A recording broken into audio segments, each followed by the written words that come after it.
Cooch Behar MJN medical college ও হাসপাতালে বকেয়া বেতনের দাবিতে নিরাপত্তা রক্ষীরা বিক্ষোভ করেছেন। গত 4 মাস ধরে বেতন না পাওয়ার কারণে তারাই প্রতিবাদ করেন। নিরাপত্তা রক্ষীরা সতর্ক করেছেন, যদি দ্রুত বকেয়া অর্থ পরিশোধ করা না হয় তাহলে তারা ধর্মঘটের পথ ধরবেন।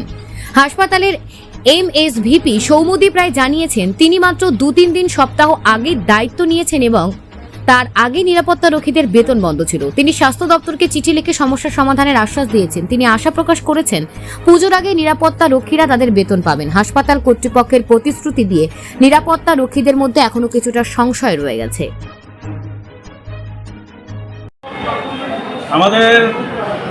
আমাদের এটা এখানে স্যারের এখানে আসার এটা আমাদের আজকে গেট থেকে আসার উদ্দেশ্য হচ্ছে, আমরা 4 মাস থেকে বেতন পাচ্ছি না।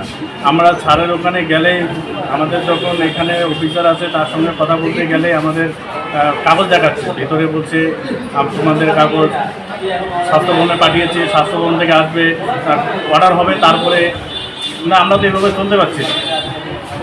আজ আপনারা মূলত কি দাবি নিয়ে এখানে বিক্ষোভ দেখাচ্ছেন? আমাদের বেতন নিয়ে, আমাদের বেতন মাইনার ঠিক মতো হোক, আমাদের বেতনটা ক্লিয়ার হোক, আমরা এই দাবিটাই এখানে রাখছি। শোনা গিয়েছে যে 4 মাস ধরে আপনাদের বেতন বন্ধ। হ্যাঁ, 4 মাস থেকে আমাদের বেতন বন্ধ। আমাদের 4 মাস পরে আমরা কথা বলতে আসছি। এখন আমাদের কাজ দেখাচ্ছে সেই 1 বছর থেকে আমরা যখনই স্যারের এখানে আসি, আমরা উপর মহলে যে আছেন তার কাছে আসি, সে আমাদের কাগজ দেখিয়ে গেছে। ইনি মাস্টার স্যার, ইনিও তাই বলছেন যে তোমাদের কাগজ স্বাস্থ্যভবনে পাঠিয়েছে, স্বাস্থ্যভবন থেকে আসবে, অর্ডার হবে, তারপর। আপনার নাম? আমার নাম বাবন বর্মা। দীর্ঘ 4 মাস ধরে তারা বেতন পাচ্ছে না, পাশাপাশি যদি বেতনটা না পায় তারা কর্মবিরতিরও ডাক দিয়েছে কালকে থেকে। কী বলবেন বিষয়টা নিয়ে? আমি 3 সপ্তাহ হয়েছে এই এমএসবি চার্জ জয়েন করেছি।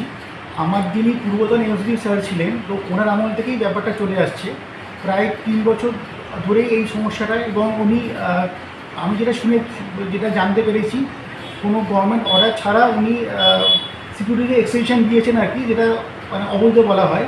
তো যার জন্য এই সমস্যাটা শুরু হয়েছে, মানে এটা অনেক দিন আগে থেকেই সমস্যা। আমি তো সবে 3 সপ্তাহ চার্জ নিয়েছি। তো আমি যেদিনকে জয়েন করেছি তার পরের দিনই আমি E-5 স্বাস্থ্যভবনে পাঠিয়েছি এবং স্বাস্থ্যভবন থেকে আজকে এক্ষুনি খবর পেলাম যেটা অনুমোদন হয়ে গেছে। তো ওরা খুব শীঘ্রই, আশা করি পুজোর আগেই, মানে কয়েকদিনের মধ্যেই ওদেরকে আমি পুরো বেতন দিয়ে দিতে পারবো। স্যার আপনার নাম? আমার নাম doctor Sourodip Roy, MSB Coochbehar government medical college.